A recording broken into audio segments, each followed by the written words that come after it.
بسم اللہ الرحمن الرحیم۔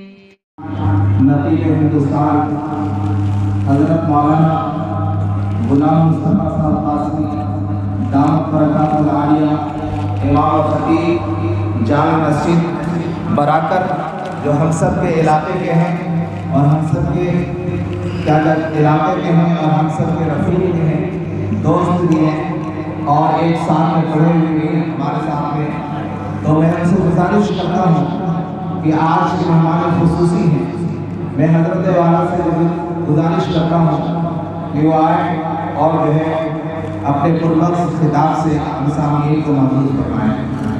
السلام علیکم ورحمۃ اللہ وبرکاتہ۔ الحمد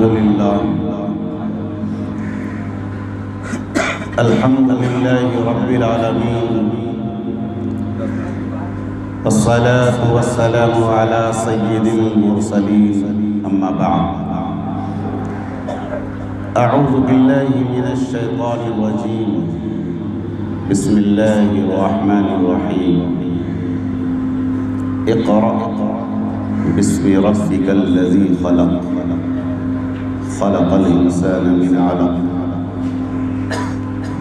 وقال تعالى الرحمن علم القرآن، خلق الإنسان علمه البيان، وقال تعالى قل هل يستوي الذين يعلمون والذين لا يعلمون، صدق الله العظيم۔ فقد قال النبي صلى الله عليه وسلم خيركم من تعلم القرآن وعلمه، أو كما قال عليه الصلاة والسلام۔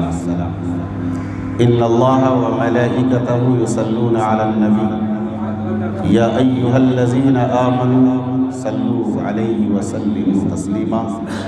آئیے ہم اور آپ سب سے پہلے صاحب قرآن، صاحب بصیرت، ہم سب کے رہبر و رہنما، رحمت کائنات، فخر موجودات، ہم سب کے آقا و مولا جناب رسول اکرم صلی اللہ علیہ وسلم، جن کے صدقے میں ہمیں دین ملا، ایمان ملا، قرآن ملا، جینے کا سلیقہ ملا، اس عظیم ذات جسے دنیا سید الانبیاء، امام الانبیاء، رحمت کائنات، رحمت للعالمین حضرت محمد مصطفیٰ صلی اللہ علیہ وسلم کے نام سے جانتی اور پہچانتی ہیں، جن کا صدقہ ہم کھا رہے ہیں، جن کے صدقے میں ہم زندگی گزار رہے ہیں، اسی ذات بابرکات کی شان اقدس میں نذرانہ محبت سمجھ کر، عقیدت کا نذرانہ سمجھ کر درود پاک پیش کریں، پڑھیں اللہم صلی علی محمد وعلی آل محمد کما صلیت علی ابراہیم وعلی آل ابراہیم انک حمید مجید۔ اللهم بارك على محمد وعلى آل محمد كما باركت على إبراهيم وعلى آل إبراهيم إنك حميد مجيد۔ خودی کو کر بلند اتنا کہ ہر تقدیر سے پہلے، شاعر مشرق علامہ اقبال نے کیا خوب فرمایا کہ خودی کو کر بلند اتنا کہ ہر تقدیر سے پہلے، خدا بندے سے خود پوچھے بتا تیری رضا کیا ہے۔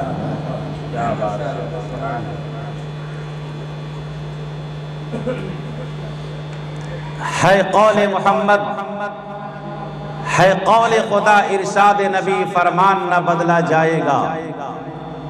ہے قول خدا، ارشاد نبی، فرمان نہ بدلا جائے گا، بدلے گا زمانہ لاکھ مگر قرآن نہ بدلا جائے گا۔ تقدیس کو لے کر بڑھتے ہیں، ایمان کو لے کر بڑھتے ہیں، تقدیس کو لے کر بڑھتے ہیں، ایمان کو لے کر بڑھتے ہیں، ہم دار و رسن کے دیوانے قرآن کو لے کر بڑھتے ہیں۔ حضرات محترم، ابھی ہمارے درمیان استاذ علی مقام حضرت مولانا محمد سلیم صاحب المظاہری دامت برکاتہم العالیہ بہت ہی ولولہ انگیز، میں تو ڈر گیا کہ ہمارے استاذ کہیں پھر سے تو جوان نہیں ہو گئے۔ آج سے 30 سال پہلے کا دور مجھے یاد آ گیا، حضرت کا وہی جوش و جذبہ جس وقت میں حضرت کے پاس بیٹھتا تھا۔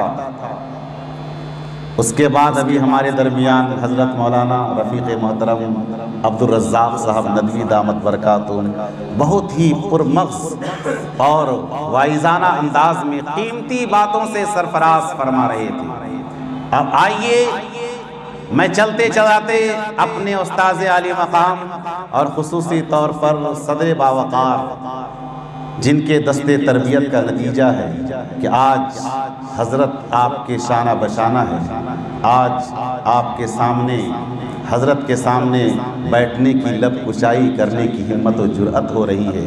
یہ صحیح پوچھا جائے تو حضرت استاذ علی مقام حضرت مولانا محمد شوکت علی ندوی دامت برکاتہم، حضرت مولانا محمد سلیم صاحب دامت برکاتہم، ان حضرات کی قربانیوں کا نتیجہ ہے کہ جو آج آپ کے سامنے پلنے والا انسان، آپ کے سامنے کھیلنے والا بچہ آج اللہ کے فضل و کرم سے استاذ عالی مقام اور اساتذہ کرام کی محبت اور محنت کا نتیجہ ہے جو پورے ہندوستان کا سفر کر رہا ہے۔ میں نے آپ حضرات کے سامنے قرآن کریم کی آیت مقدسہ تلاوت کی، قُلْ هَلْ يَسْتَوِي الَّذِينَ يَعْلَمُونَ وَالَّذِينَ لَا يَعْلَمُونَ، اے نبی آپ فرما دیجئے کہ جو اہل علم ہیں اور غیر اہل علم ہیں یہ دونوں برابر نہیں ہو سکتے۔ جس طریقے سے آگ اور پانی برابر نہیں ہو سکتے، آسمان اور زمین برابر نہیں ہو سکتے، اسی طریقے سے علم والے اور غیر علم والے یہ دونوں برابر نہیں ہو سکتے۔ یہ علم اتنی پاکیزہ عبادت، یہ علم اتنی پاکیزہ عبادت کہ شریعت اسلام کے اندر اگر اسلام کے بعد کسی کا مقام و مرتبہ ہے تو علم دین کا مقام و مرتبہ ہے۔ اگر اسلام کا کوئی دوسرا نام ہوگا، آپ ذہن میں نوٹ کر لیں، اگر اسلام کے بعد کسی کا مقام و مرتبہ ہے یا اسلام کا دوسرا نام کوئی رکھا جائے گا، علم دین رکھا جائے گا۔ اس لیے کہ نہ حج کی فرضیت پہلے نازل ہوئی، نہ زکوٰۃ کی فرضیت کا نزول پہلے ہوا، نہ نماز کی فرضیت کا نزول ہوا، نہ رمضان کے روزے کی فرضیت کا نزول ہوا۔ سب سے پہلے رب کائنات نے اپنے لاڈلے نبی حضرت محمد مصطفیٰ صلی اللہ علیہ وسلم پر جب وحی کا سلسلہ اتارا ہے، وحی کا سلسلہ شروع کیا ہے، سب سے پہلے رب کائنات نے فرمایا اقرأ، کہ پڑھیے۔ سب سے پہلے کیا کہا؟ پڑھیے۔ اور آج وہی کام ہم نہیں کر رہے، سارا کام ہو رہا ہے لیکن پڑھ نہیں رہے۔ جبکہ رب کائنات نے اپنے لاڈلے پیغمبر سے فرمایا اقرأ بسم ربک الذی خلق خلق الانسان من علق، کہ پڑھیے اپنے رب کے نام سے جس نے تجھے پیدا کیا۔ پڑھیے اپنے رب کے نام سے۔ آج ہمارے معاشرے کے اندر پڑھائی کا چلن ہے، لیکن جو چیز پڑھنی چاہیے جس سے ہماری روحانیت کے اندر بالیدگی پیدا ہو جائے، جس کی وجہ سے ہماری روحانیت کے اندر تازگی پیدا ہو جائے، اس تعلیم سے ہمارا معاشرہ دور ہوتا جا رہا ہے۔ کیوں؟ اس لیے کہ ہماری مائیں بہنیں جب آٹا گوندتی ہے ایک ہاتھ سے آٹا گوندتی ہے اور ایک ہاتھ سے ٹی وی کا چینل بدلتی ہے۔ کیا ہمارے معاشرے کے اندر خواجہ اجمیری پیدا ہوں گے؟ کیا ہمارے معاشرے کے اندر ٹیپو سلطان پیدا ہوں گے؟ نہیں پیدا ہو سکتے ہیں۔ آپ نے ٹیپو سلطان کا نام سنا ہوگا، وہ جنگل کو گئے، ہاتھی پہ سوار ہیں، سامنے سے شیر آتا ہے، ان کے ساتھ ان کا وزیر ہے، ہاتھی سے کود پڑا تاکہ شیر پر حملہ کر دیا جائے۔ حضرت ٹیپو سلطان نے کہا کہ میرے رہتے ہوئے تو حملہ کرے گا؟ ریوالور سے حملہ نہیں کر سکتا ہے۔ حضرت ٹیپو سلطان ہاتھی سے کود پڑے اور کود جانے کے بعد اس شیر سے مقابلہ کرتے ہیں، اور مقابلہ کرتے کرتے کافی رد و قد کے بعد شیر کے 2 ٹکڑے کر دیا۔ جب شیر کے 2 ٹکڑے کر دیا، ان کے والد حضرت حیدر علی سارا ماجرا دیکھ رہے تھے۔ وہ دوڑے دوڑے گھر آئے اور اپنی بیوی حضرت فاطمہ بیگم سے کہا کہ آج تو تیرے میرے بیٹے نے کمال کر دیا، آج تو تیرے میرے بیٹے نے کمال کر دیا۔ کیا کمال کر دیا؟ کہ آج تو میرے بیٹے نے ٹیپو سلطان نے شیر کے 2 ٹکڑے کر دیا۔ اس وقت امی جان نے کہا کہ میرے پیارے شوہر محترم، اس میں میرے بیٹے کا کوئی کمال نہیں، اس میں میرا کمال ہے۔ اس میں میرے بیٹے کا کوئی کمال نہیں، اس میں میرا کمال ہے۔ اور وہ کمال کیا ہے؟ اس وقت ماں نے کہا کہ اس میں میرے بیٹے کا کوئی کمال نہیں ہے، بلکہ اس میں میرا کمال ہے، اور میرا کمال یہ ہے کہ میں نے آج تک اپنے بیٹے کو بغیر وضو کے دودھ نہیں پلایا۔ آج ہماری مائیں بہنیں کہاں اپنے بچوں کو اس دینی سانچے میں ڈال رہی ہیں؟ بنیاد پہ غور کیا جائے، بنیاد۔ ہماری ماں بہنوں کے اندر جب دین نہیں آئے گا، جب دین نہیں ہوگا، تو ہمارے گھر میں پلنے والا بچہ بھی دیندار نہیں ہوگا۔ اقرأ بسم ربک الذی خلق، پڑھیے اپنے رب کے نام سے۔ پڑھنے کا حکم دیا گیا، سب سے پہلے نماز پڑھنے کا حکم نہیں دیا گیا، زکوٰۃ ادا کرنے کا حکم نہیں دیا گیا، روزہ رکھنے کا حکم نہیں دیا گیا، بلکہ غار حرا کے اندر، جس غار حرا کے اندر نبی پاک علیہ السلام کو تاج نبوت سے سرفراز کیا گیا، جس غار حرا کے اندر آپ کے دادا جان عبد المطلب جا کر کے عبادت اور ریاضت کیا کرتے تھے، ان کے بعد آپ کے پوتے حضرت محمد مصطفیٰ صلی اللہ علیہ وسلم جا کر کے عبادت کیا کرتے تھے، جہاں پر آپ کو تاج نبوت سے سرفراز کیا گیا۔ آج بھی آپ جائیں گے، میں نے بالکل قریب سے جا کر مشاہدہ کیا، آج بھی غار حرا سے پیارے آقا کے جسموں کی خوشبو آتی ہے، آج بھی اس غار حرا سے خوشبو آتی ہے، آج بھی خوشبو آتی ہے۔ تاج نبوت اسی مقام پہ سجایا گیا ہے۔ اور سب سے پہلے جو قرآن کی آیت نازل ہوئی، جس قرآن کو ہم پڑھتے ہیں، اس میں یہی تذکرہ کیا گیا، اقرأ بسم ربک الذی خلق، کہ پڑھیے، اپنے بچوں کو پڑھائیے، خود پڑھیے۔ یہ مدرسہ، یہ کیا ہے مدرسہ؟ آپ نے کبھی غور کیا کہ مدرسے کا تعلق کہاں تک ٹھہرتا ہے؟ مدرسے کا رشتہ کہاں سے جڑتا ہے؟ ہمارا رشتہ اپنے باپ سے، ہمارے باپ کا رشتہ دادا سے، دادا کا رشتہ ان کے دادا سے، رشتہ جڑتا جڑتا چلا جاتا ہے۔ ہم نے کبھی غور کیا کہ اس مدرسے کا رشتہ کہاں سے جا کر جڑتا ہے؟ اس مدرسے کا رشتہ مسجد نبوی کے سامنے جو صفہ ہے، اسی مقام سے جا کر کے اس مدرسے کا رشتہ جڑتا ہے۔ اور آپ نے غور کیا ہوگا، حجاج کرام جاتے ہیں، میں حاجیوں سے مخاطب ہوں، حجاج کرام جاتے ہیں، آپ نے صفہ دیکھا ہوگا، مسجد نبوی کا ایک حصہ ہے صفہ، جسے ہم اور آپ اپنی زبان میں چبوترا کہتے ہیں۔ وہاں پہ پڑھنے والے، پڑھانے والے، حدیث کا علم حاصل کرنے والے، حدیث کا علم حاصل کرنے والے، قرآن پڑھنے والے، قرآن پڑھانے والے وہاں پہ قرآن پڑھا رہے ہیں۔ لیکن آپ نے کبھی غور کیا کہ صفہ جو چبوترا ہے وہ مسجد نبوی سے 1 ہاتھ اوپر ہے تقریباً، کم و بیش؟ آخر کیوں؟ جو سب صفہ چبوترا ہے وہ نماز پڑھنے والے جو نیچے نماز پڑھتے ہیں، اور سب صفہ چبوترا کے اندر جو صحابہ کرام ہے یا قرآن پڑھنے پڑھانے والے ہیں، وہ ذرا اوپر رہتے ہیں۔ آخر اس کی وجہ کیا ہے؟ اس کی وجہ علماء کرام نے بیان کیا ہے کہ قرآن پڑھنے پڑھانے والے کا مقام نمازیوں سے بھی زیادہ ہے۔ قرآن پڑھنے پڑھانے والے کا مقام نمازیوں سے آنے والے نمازیوں سے بھی زیادہ ہے۔ اسی لیے صفہ جو چبوترا ہے وہ تقریباً 1 ہاتھ اوپر ہے۔ جس قرآن کو ہم نے بالائے طاق رکھ دیا، جس قرآن سے ہمارا رشتہ منسوخ ہو گیا، جس قرآن سے ہمارا رشتہ منقطع ہو گیا، آج ہم قرآن کب پڑھتے ہیں؟ جب میاں بیوی میں جھگڑا ہو تب لاؤ قرآن کھاؤ قسم، لاؤ قرآن کھاؤ قسم۔ اور جب کسی کا انتقال ہو جاتا دھڑلے سے 30 قرآن 40 قرآن پڑھ کر کے ایصال ثواب کیا جاتا ہے۔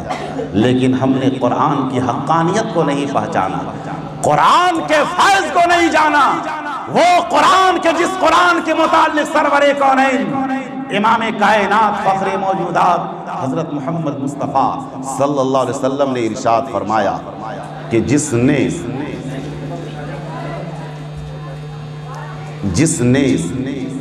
قرآن کو پڑھا تبرک بالقرآن فإنہ کلام اللہ، کہ برکت حاصل کرو کلام مقدس کے ذریعے سے۔ کیوں؟ قرآن کے ذریعے سے کیوں؟ اس لیے کہ اللہ کا کلام ہے۔ آپ نے کبھی غور کیا کہ قرآن کا سب سے بڑا فائدہ کیا ہے؟ سب سے بڑا فائدہ یہ ہے کہ جہاں پہ قرآن پڑھا جائے گا وہاں پہ خدا کی رحمت کی چھم چھم بارش نازل ہوتی ہے۔ کتنے مبارکباد ہے گھٹیاری والے کہ اب یہاں پر خدا کی رحمت کی چھم چھم بارش نازل ہوگی۔ آقا نے فرمایا کہ جہاں پہ قرآن پڑھا جاتا ہے، جس مقام پہ قرآن کی تعلیم ہوتی ہے، وہاں پہ خدا کی رحمت کی چھم چھم بارش نازل ہوتی ہے۔ یہ سب سے بڑا فائدہ ہے۔ اور آگے کیا فرمایا اللہ کے لاڈلے نبی نے؟ قرآن سے محبت کرنے کا سب سے ادنا درجے کا فائدہ یہ ہے کہ اس کا ایمان محفوظ رہے گا، اس کا ایمان۔ آج ہم اپنے بچوں کی ایمان کی فکر کریں۔ اس پرفتن دور کے اندر ہمارے بچوں کے ایمان کی بازی کا مسئلہ آ گیا ہے۔ ہم اپنے بچوں کو ایمان کی بنانے کی فکر کریں، ورنہ ایک ایسا دور آ رہا ہے کہ ہمارے بچوں کے سینے سے ایمان کو کھرچ لیا جائے گا اور پتہ بھی نہیں چلے گا۔ یہ مکاتب ریڑھ کی ہڈی ہے، یہ مدارس اسلامیہ ریڑھ کی ہڈی ہے۔ اس پر ہمیں اور آپ کو نظر رکھنی ہوگی، اس پر ہمیں اور آپ کو انگلیاں رکھنی ہوگی۔ اپنے بچوں کو قرآنی تعلیمات سے روشناس کرانا ہوگا۔ اگر اپنے بچوں کو قرآنی تعلیمات سے روشناس نہیں کرائیں گے تو ہمارے بچوں کی ایمان کی کوئی گارنٹی نہیں۔ جب ہمارے اندر قرآن ہوگا، قرآنی تعلیمات ہوگی، قرآن سے محبت ہوگا، بزرگوں دوستو ہمارے ایمان کا کوئی سودا نہیں کر سکتا ہے۔ آپ نے حضرت حذیفہ سہمی رحمت اللہ علیہ کا نام سنا ہوگا۔ وقت کے بہت بڑے صحابی گزرے ہیں اور انتہائی حسین و جمیل صحابی گزرے ہیں۔ یہ جب گرفتار ہو کر کے آتے ہیں، جب گرفتار ہو کر کے آتے ہیں تو بادشاہ وقت نے کہا کہ تو ایمان سے پھر جا، قرآن سے پھر جا، نبی کے فرمان سے پھر جا، میں تجھے اپنی حسین لڑکی تیرے نکاح میں دے دوں گا۔ اس وقت حضرت حذیفہ سہمی نے کہا کہ یہ نہیں ہو سکتا ہے، میں قرآن کا سودا، ایمان کا سودا، نبی کی محبت کا سودا نہیں کر سکتا، میں قرآن سے نہیں پھر سکتا، میں اپنے ایمان کا سودا نہیں کر سکتا، میں قرآن نہیں دے سکتا تجھے، میں ایمان کا سودا نہیں کر سکتا۔ روایت کے اندر آتا ہے کہ حضرت حذیفہ سہمی کو کہا گیا کہ اگر تو قرآن سے نہیں پھرے گا تو میں تجھے ایسی سزا دوں گا کہ صنم بھی پکارے ہری ہری، صنم بھی پکارے ہری ہری۔ حضرت حذیفہ سہمی نے کہا کہ تیری جو مرضی آئے فقضی ما انت قاض، تیری جو مرضی آئے کر لے، مجھے کچھ پرواہ نہیں، لیکن میں اپنے ایمان سے، نبی کے فرمان سے، نبی کی محبت سے نہیں پھر سکتا۔ یہ کب ہوتا ہے؟ جب سینے میں قرآن ہوتا ہے، جب سینے میں قرآن کی محبت ہوتی ہے۔ اب حضرت حذیفہ کو قید کر دیا گیا، انہیں 15 دن تک قید کر دیا گیا۔ جب قید خانے سے باہر نکالا گیا، بادشاہ نے، ان کے مریدوں نے سوچا کہ حذیفہ نعوذ باللہ مر گیا ہوگا، لیکن جب قید خانے سے باہر نکالا گیا ان کا چہرہ اور تر و تازہ ہو چکا تھا. سبحان اللہ، ان کا چہرہ اور تر و تازہ ہو گیا تھا. بادشاہ وقت نے کہا کہ آخر بات کیا ہے؟ تجھے کھانا بند کر دیا گیا، پانی بند کر دیا گیا، آخر بات کیا ہے؟ تیرے چہرے کے اندر وہ تر و تازگی کہاں سے آئی؟ انہوں نے فرمایا کہ میں قرآن پڑھتا جاتا تھا، میرے چہرے کے اندر حسن اور تازگی آتی چلی جاتی تھی. کہا کہ اب بھی موقع ہے، قرآن سے باز آ جا، قرآن سے اپنے ایمان سے پھر جا، اپنے ایمان کا سودا کر لے، قرآن کا سودا کر لے. تو حضرت حذیفہ سہمی نے کہا کہ نہیں، ایسا نہیں ہو سکتا، میں اپنے ایمان کا قرآن کا سودا نہیں کر سکتا. اب آخر میں ایک کڑھا کے اندر تیل ڈالا گیا اور اس کھولتے کڑھے میں حضرت حذیفہ سہمی کو ڈالنے کی تیاری کی جانے لگی. جب تیل کھولنے لگا، اس کھولتے تیل کے اندر حضرت حذیفہ کو ڈالنے کی تیاری کی جانے لگی تو حضرت حذیفہ نے کہا کہ تیری جو مرضی آئے کر لے، مجھے کچھ پرواہ نہیں.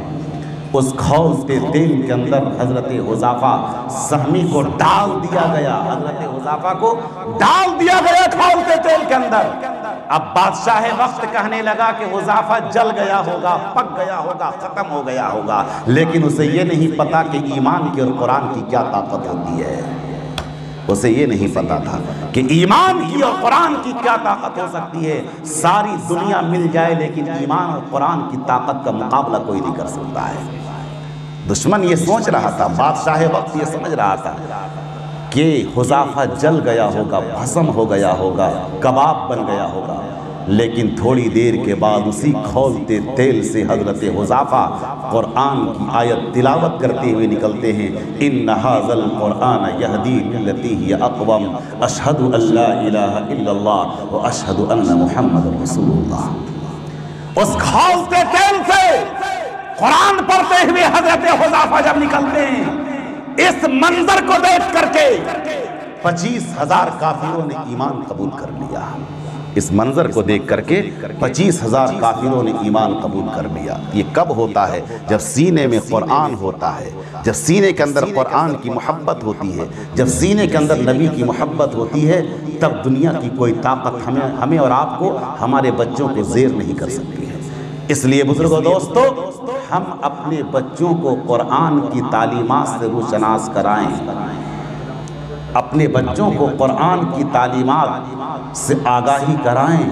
اگر ہمارا بچہ قرآن سے، دینی تعلیم سے اور دینی شغف ان کے اندر ہوگا کہ دنیا کی کوئی طاقت اسے زیر نہیں کر سکتی ہے، ہمارے بچوں کے ایمان کا کوئی سودا نہیں کر سکتا ہے. اسی کے پیش نظر حضرت حافظ و قاری محمد شمیم صاحب نے اس عظیم الشان ادارے کا انتخاب عمل میں لایا ہے. آپ سے یہ گزارش کی جاتی ہے کہ اس عظیم الشان ادارے کا آپ دامے، درمے، سخنے، جب جیسا موقع ملے آپ کو، آپ ان کا ساتھ دیں. ہر اعتبار سے، چاہے جان کا مسئلہ آ جائے، وقت کا مسئلہ آ جائے، مال کا مسئلہ آ جائے، جب آپ کو آواز دے، اس مدرسے کے منتظمین، اس مدرسے کے ذمہ دار، آپ حضرات سے گزارش ہے کہ ان کا ساتھ دیں جب موقع مل جائے. جیسے آج آپ نے اپنا قیمتی وقت دے کر کے اس عظیم الشان تعلیمی بیداری و افتتاحی پروگرام کو کامیاب بنانے میں اہم رول ادا کیا ہے، آپ سے گزارش کی جاتی ہے کہ آپ ہمیشہ ہر موڑ پر قاری صاحب کا، مدرسے کے ذمہ داروں کا ساتھ دیں، اس لیے کہ یہ بہت اونچا کام ہونے جا رہا ہے. جہاں پہ قرآن کی تعلیم ہوگی، جہاں پہ حدیث نبوی کی تعلیم ہوگی، جہاں پر دین سکھایا جائے گا، جہاں پہ قرآن سکھایا جائے گا، کیا اونچا مقام ہوگا آپ اندازہ لگا سکتے ہیں. اس لیے کہ جہاں پہ قرآن پڑھا جاتا ہے وہاں پہ خدا کی رحمت کی بارش نازل ہوتی ہے اور فرشتے آتے ہیں ایسے مقام پر، فرشتے آتے ہیں ایسے مقام پر اور فرشتے کے لبوں کو چومتے ہیں. آقا نے فرمایا ایک موقع پر اگر کوئی قرآن پڑھتا ہے، قرآن پڑھنے والے کے سامنے فرشتے آتے ہیں اور آنے کے بعد ان کے قریب ہو جاتے ہیں، اور قریب ہوتے ہوتے قرآن پڑھنے والے کے لبوں کو فرشتے چوم لیتے ہیں۔ قرآن پڑھنے والے انسان کے لبوں کو فرشتے چوم لیتے ہیں، جس طریقے سے ہمارے آقا نے حضرت امام عاصم کو چوما تھا مسجد نبوی کے اندر۔ مسجد نبوی کے اندر امام عاصم رحمۃ اللہ علیہ وقت کے بڑے امام قاری قرآن جو مسجد نبوی کے اندر بچوں کو قرآن پڑھایا کرتے تھے، ان کے منہ سے مشک کی، کستوری کی خوشبو آیا کرتی تھی۔ بچوں نے آگے بڑھ کر کے پوچھ لیا کہ حضرت آخر بات کیا ہے، آپ کے منہ سے مشک کی خوشبو کیسے آتی ہے؟ انہوں نے فرمایا کہ یہ راز کی بات ہے، راز میں رہنے دو، یہ راز کی بات ہے، راز میں رہنے دو، میں نہیں بتاؤں گا کہ میرے منہ سے مشک کی خوشبو کیسے آتی ہے۔ بچے بضد ہو گئے، انہوں نے کہا کہ بتاؤں میرے منہ سے کیسے مشک کی خوشبو آتی ہے؟ وہ آگے بڑھ کر کے فرماتے ہیں ایک رات نبی اکرم علیہ السلام میرے خواب میں تشریف لائے اور فرمایا کہ عاصم ذرا تو قرآن پڑھ، جب تو قرآن پڑھتا ہے تو بہت بھلا معلوم ہوتا ہے۔ جیسے ہی میں قرآن پڑھنے لگا، قرآن پڑھنے کے دوران ہی نبی اکرم علیہ السلام میری تلاوت کو سنتے سنتے میرے قریب آ گئے، اور قریب آنے کے بعد میرے لبوں کو چوم لیا ہے۔ جس دن سے میرے آقا نے میرے لبوں کو چوم لیا ہے، اسی دن سے میرے منہ سے مشک کی کستوری کی خوشبو آ رہی ہے۔ سبحان اللہ۔ اسی لیے آقا نے فرمایا کہ جو قرآن سے محبت کرتا ہے، قرآن کی تلاوت کرتا ہے، اس کے لبوں کو خدا کے فرشتے آ کر کے چومتے ہیں۔ اور آئیے میں آپ کو بتا دوں، بے شمار فرشتے، جن فرشتوں کی تعداد دنیا میں کوئی نہیں جانتا، صرف رب ذوالجلال کو پتا ہے کہ دنیا میں کتنے فرشتے ہیں، وہ سارے فرشتے قرآن کو نہیں پڑھ سکتے۔ کوئی فرشتہ قرآن نہیں پڑھنے جانتا ہے۔ آپ بھی کہیں گا عجیب بات، فرشتے قرآن نہیں پڑھ سکتے ہیں؟ صرف ایک فرشتہ قرآن پڑھ سکتا ہے، بقیہ دنیا کے اندر جتنے فرشتے ہیں وہ قرآن نہیں پڑھ سکتا ہے۔ ایک فرشتہ قرآن پڑھنے والا، جس فرشتے کا نام سیدنا سید الملائکہ حضرت جبریل علیہ السلام ہے، جو قرآن پڑھتے تھے، قرآن لاتے تھے، نبی کی خدمت میں قرآن کا تحفہ پیش کرتے تھے۔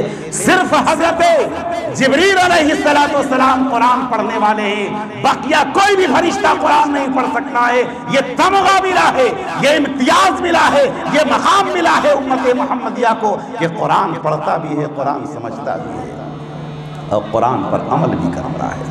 ایک بات میں بتاؤں، بالکل نقطے کی بات، کہ جب حضرت جبریل علیہ السلام قرآن لے کر کے آتے تھے تو فرشتوں کی جھرمٹ میں قرآن لے کر کے آتے تھے۔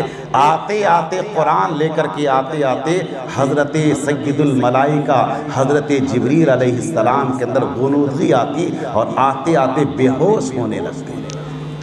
قرآن کی طاقت اور قرآن کا بوجھ ہر کوئی برداشت نہیں کر سکتا ہے۔ قرآن لانے والے فرشتے وہ بے ہوش ہونے لگتے ہیں۔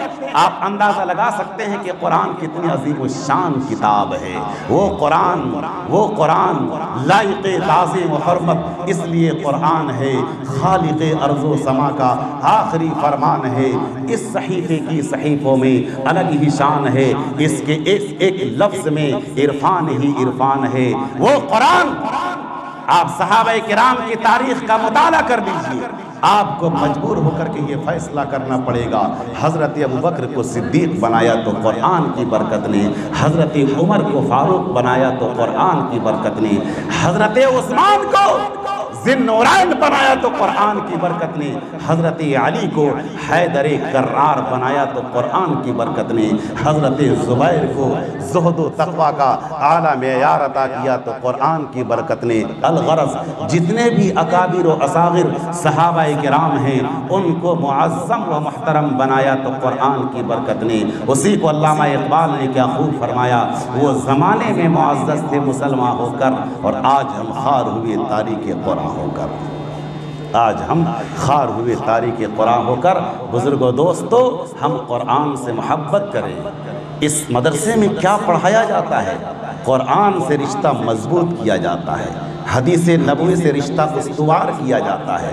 جس انسان کے اندر قرآن سے رشتہ مضبوط ہو جائے گا وہ دونوں جہاں میں کامیاب ہو جائے گا، یہاں بھی کامیاب وہاں بھی کامیاب۔ بزرگوں دوستو ہم اور آپ علماء کرام سے سنتے چلے آتے ہیں کہ علم دین کا کیا مقام ہے۔ آپ نے کبھی غور کیا کہ ایک چونٹی کے نام پر اللہ نے قرآن کی آیت اور قرآن کے اندر سورت کیوں بنایا؟ کبھی غور کیا؟ حضرت سلیمان علیہ السلام کا لشکر آ رہا ہے، حضرت سلیمان علیہ السلام کا لشکر آ رہا ہے، اسی درمیان ایک چونٹی نے کہا کہ خبردار کہیں ایسا نہ ہو کہ حضرت سلیمان علیہ السلام کا لشکر کہیں ایسا نہ ہو کہ حضرت سلیمان علیہ السلام کا لشکر بے خبری کے عالم میں ہمیں کچل ڈالے۔ اتنا جیسے ہی کہا حضرت سلیمان علیہ السلام مسکرا گئے۔ جیسے ہی مسکرا گئے اللہ تبارک و تعالیٰ نے اس چونٹی کو ساری چونٹی کا سردار بنا دیا، اس چونٹی کو ساری چونٹیوں کا سردار بنا دیا۔ آپ نے کبھی غور کیا کہ ان چونٹی کو ساری چونٹیوں کا سردار کیوں بنایا؟ اس لیے کہ ان کے اندر علم تھا۔ ان کے اندر کیا تھا؟ علم تھا کہ حضرت سلیمان علیہ السلام کا لشکر جان بوجھ کر کے نہیں کچل سکتا ہے، جان بوجھ کر کے نہیں کچل سکتا ہے، اس لیے اس چونٹی کے اندر علم تھا۔ آج ہمارے اندر بھی علم ہوگا تو اللہ تبارک و تعالی ہمیں اور آپ کو بھی سرداری عنایت فرمائیں گے۔ تو حضرت سلیمان علیہ السلام کے لشکر کے متعلق جب چونٹی کی بات آئی تو جہاں پر سورہ انبیاء کا تذکرہ ہے، جہاں پر قرآن میں سورہ محمد آیا ہے، جہاں پہ قرآن میں سورہ یوسف آیا ہے، جہاں پہ قرآن میں انبیاء کے نام کی صورتیں نازل ہوئی ہے، اسی قرآن میں رب کائنات نے سورہ النمل بھی نازل کر دیا ہے۔ یہ کب ملتا ہے؟ جب انسان کے اندر علم آتا ہے۔ آپ نے کبھی غور کیا کہ حضرت آدم علیہ السلام کے سامنے سارے فرشتوں کو سجدہ کرنے کا حکم کیوں دیا گیا؟ اس لیے کہ ان سارے فرشتوں سے زیادہ علم اللہ نے حضرت آدم علیہ السلام کو دیا تھا۔ تو آج بھی اگر ہمارے اندر علم آئے گا، علم کی رونقیں آئیں گی، علم کی برکتیں آئیں گی، قرآن سے محبت ہوگی، انشاءاللہ ہمیں اور آپ کو بھی مقام ملے گا، ہمیں اور آپ کو بھی بلندی ملے گی۔ اللہ تبارک و تعالی ہمیں اور آپ کو ان سب باتوں پر عمل کرنے کی توفیق عطا فرمائے۔ اپنے بچوں کا رشتہ مدرسوں سے، مسجدوں سے، مکاتب سے، علماء سے استوار کرنے کی، مضبوط کرنے کی توفیق عطا فرمائے۔ آمین وآخر دعوانا الحمدللہ۔